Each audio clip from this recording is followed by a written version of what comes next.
Hello students, આજે આપણે unit 4 cube of yes no વિશે અભ્યાસ કરીશું. એમાં આપણે એક્ટિવિટી ફર્સ્ટ જોઈએ. તમને એમાં ચિત્ર સાથે ડાયલોગ આપેલો છે અને એ ડાયલોગ પછી નીચે તમને એના વિશે થોડા ક્વેશ્ચન આપેલા છે. ચલો આપણે જોઈએ. પેલો ડાયલોગ જોઈએ. Parth says, sir, will you punish me for what I did not do? Parth છે એના ટીચર છે, એના શિક્ષક છે, એને કહે છે કે સર, વિલ યુ પનિશ એટલે કે સજા મળવી, મી એટલે મને, for what I did not do જે મેં ન કર્યું હોય તેની. એટલે પાર્થ છે એના સરને કહે છે કે સાહેબ, સર, શું તમે મને જે ન કર્યું હોય તેની સજા આપશો? Teacher says, no, of course not. એટલે ટીચર કહે છે કે ના, બિલકુલ નહીં. Parth says, I have not done my homework today. Parth કહે છે કે I have not done my homework. Homework એટલે કે ગૃહ કાર્ય, ટુડે એટલે આજે. આજે મેં મારું ગૃહ કાર્ય કર્યું નથી. હવે આપણે નીચે એના ક્વેશ્ચન આન્સર જોઈએ. Did Parth do his homework? શું પાર્થે તેનું ગૃહ કાર્ય કર્યું છે? કર્યું? No, Parth did not do his homework. ના, પાર્થે તેનું ગૃહ કાર્ય કર્યું નથી. Will the teacher punish Parth? શું ટીચર પાર્થને સજા આપશે? Yes, the teacher will punish Parth. હા, ટીચર પાર્થને સજા આપશે. The teacher will punish Parth because? Teacher પાર્થને પનિશ એટલે કે સજા આપશે કારણ કે the teacher will punish Parth because he has not done his homework, કારણ કે તેણે તેનું ગૃહ કાર્ય કર્યું નથી. નેક્સ્ટ પેરેગ્રાફ જોઈએ. Tushar says, Jigar, your father was black a few months ago. Tushar જીગરને કહે છે કે યોર ફાધર એટલે કે તારા પિતા, બ્લેક એટલે કાળા, અ ફ્યુ મંથ્સ અગો એટલે કે અમુક મહિના પહેલા. એ કહે છે કે જીગર, થોડા મહિના પહેલા તારા પિતા કાળા હતા, બટ પરંતુ નાઉ હી ઇઝ લુકિંગ વેરી ફેર. ફેર એટલે કે ગોરા દેખાવ, રૂપાળા દેખાવ, પરંતુ હવે તેઓ ગોરા દેખાય છે. Jigar says, yes, you are right. Jigar કહે છે કે હા, તારી વાત સાચી છે, તું સાચો છે. Tushar says, does he apply fairness cream? Tushar પૂછે છે એને કે શું તેઓ ફેરનેસ ક્રીમ એટલે કે ગોરા થવાનું ક્રીમ લગાડે છે? એપ્લાય એટલે લગાડવું. જીગર સેઝ, નો, હી ડઝન્ટ. જીગર કહે છે કે ના, તેઓ લગાડતા નથી. તુષાર કહે છે, did he consult a beautician? Beautician એટલે કે સૌંદર્ય તજજ્ઞ અને કન્સલ્ટ એટલે કે સલાહ લેવી. એ કહે છે કે Tushar says, did he consult a beautician એટલે કે શું તેમણે કોઈ સૌંદર્ય તજજ્ઞની સલાહ લીધી? જીગર સેઝ, સી બિફોર 2 months. એટલે જીગર કહે છે કે સી, જો, સાંભળ એમ. બિફોર 2 months એટલે બિફોર એટલે પહેલા, 2 months એટલે કે 2 મહિના. 2 મહિના પહેલા he was working in an oil mill. Oil mill એટલે કે તેલની મિલ.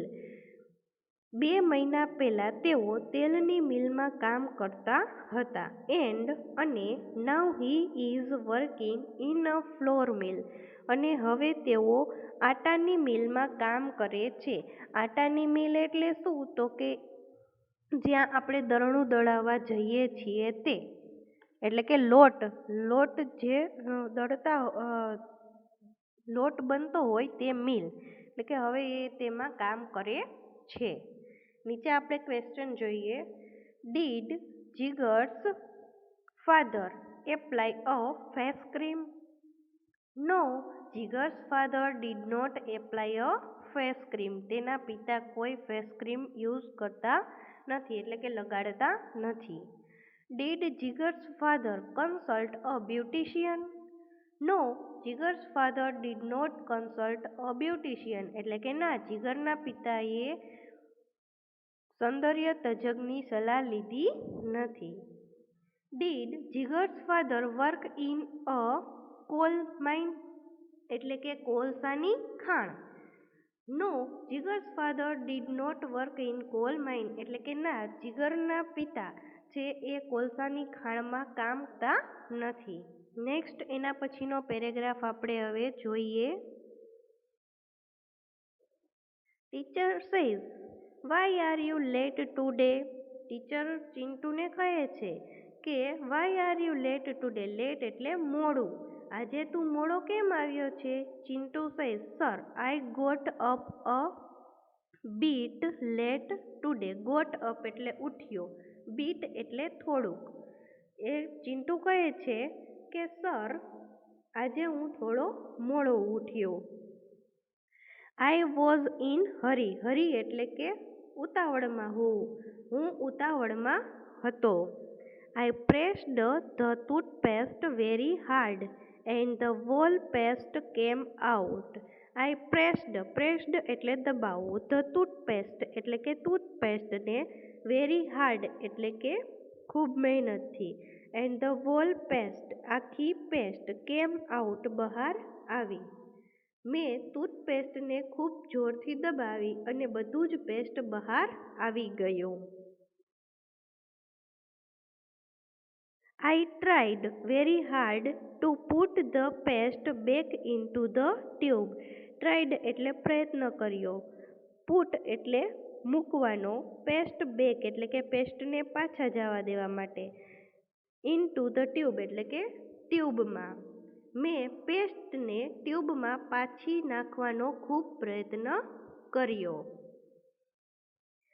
આઈ tried for more than an hour. An hour એટલે કે એકાદ કલાક. મેં 1 કલાકથી પણ વધુ પ્રયત્ન કર્યો. But I failed. પરંતુ હું નિષ્ફળ રહ્યો. ધેન પછી I started for school. So I reached late. પછી I started for school. Started એટલે કે શરૂ કરવો, બટ અહીંયા શું લઈશું તો કે નીકળ્યો. હું શાળાએ આવવા નીકળ્યો. સો આઈ રીચ્ડ લેટ. રીચ્ડ એટલે પહોંચ્યો, લેટ એટલે મોડો, તેથી હું મોડો પહોંચ્યો. ફર્સ્ટ ક્વેશ્ચન એમાં જોઈએ. Did Chintu get up on time? No, Chintu did not get up on time. Did Chintu try to put the paste back into the tube? Did he success? તે ટ્યુબમાં જે પેસ્ટ છે એ પાછી જવા માટે પ્રયત્ન કર્યો, તેમાં તે સફળ થયો? Yes, Chintu try to put the paste back into the tube. He did not success. એટલે કે પહેલાં તેને પ્રયત્ન કર્યો તો કે હા કર્યો, પરંતુ ડીડ હી સક્સેસ? તે સફળ થયો? No, he did not success. Did Chintu reach the school on time? No, Chintu did not reach the school on time. હવે આપણે ચોથો પેરેગ્રાફ સમજીશું. Fatima Bibi wanted to get rid of an old cat. Fatima Bibi એક નામ છે. ફાતિમા બીબી wanted એટલે કે ઈચ્છતી હતી, રીડ એટલે છુટકારો, અન ઓલ્ડ કેટ એટલે કે એક વૃદ્ધ કેટ ઘરડી બિલાડીથી. ફાતિમા બીબીને એક ઘરડી બિલાડીથી છુટકારો મેળવવો હતો.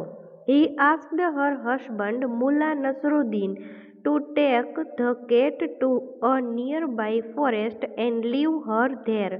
He asked her husband એટલે કે તેણે તેના પતિને કહ્યું, મુલ્લા નસરુદ્દીનને, કે to take the cat. Take the cat એટલે કે બિલાડીને લેવી. ટુ નિયર ફોરેસ્ટ એટલે કે જંગલની નજીક. એન્ડ લીવ હર ધેર ત્યાં તેને છોડવી. તેમણે તેમના પતિને મુલ્લા નસરુદ્દીનને બિલાડીને નજીકના જંગલમાં લઈ જઈને ત્યાં છોડી આવવા કહ્યું. આફ્ટર ફ્યુ ડેઝ, થોડા દિવસ પછી, Mulla was narrating these incident to his friend Sirajuddin.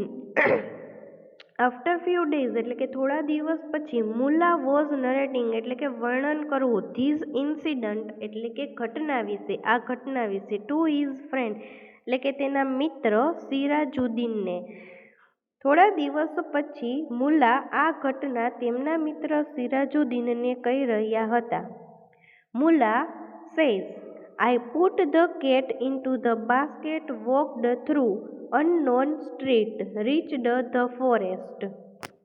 Mulla કહે છે કે I put the cat into the basket. Put એટલે મૂકી, into the basket એટલે કે મેં બિલાડીને એક ટોપલીમાં, બાસ્કેટમાં મૂકી. Walked through unknown street. Walked એટલે કે ચાલ્યો, અનનોન સ્ટ્રીટ એટલે કે અજાણી શેરીમાંથી. રીચ ધ ફોરેસ્ટ અને જંગલે પહોંચ્યો. અજાણી શેરીઓમાંથી પસાર થઈ જંગલમાં પહોંચ્યો. I took many trails, turning round and reached a dense grove. dense grove એટલે કે ગાઢ વન, જંગલ. રાઉન્ડ એન્ડ રાઉન્ડ એટલે કે ગોળ ગોળ. ગોળ ગોળ ફરતી ઘણી પગદંડીઓ પર ચાલીને હું એક ગાઢ વનમાં પહોંચ્યો એટલે કે ગાઢ જંગલમાં પહોંચ્યો. ધેન પછી I opened the basket and the cat jumped out. Then એટલે કે પછી, I opened એટલે કે મેં ખોલ્યું, the basket એટલે ટોપલીને, and અને the cat jumped out અને બિલાડી બહાર કૂદી.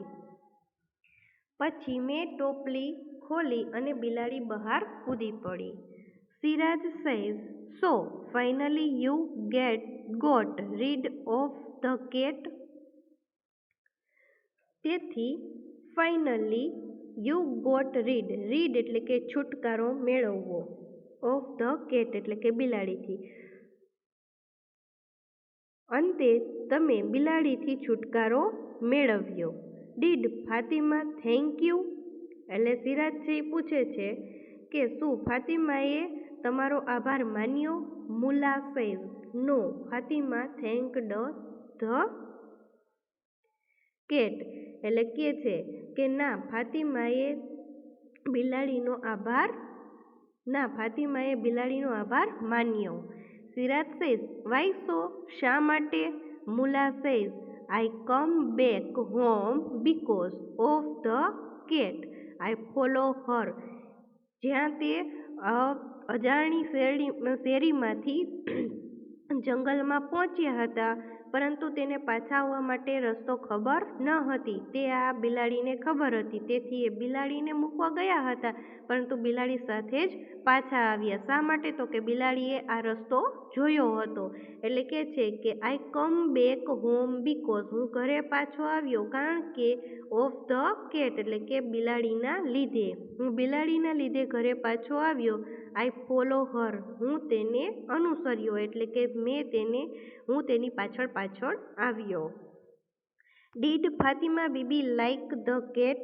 નો, Fatima Bibi did not like the cat. Did Mulla get rid of the cat? Yes, Mulla got rid of the cat. Did Mulla forgot the way to his home? Yes, Mulla forgot the way to his home.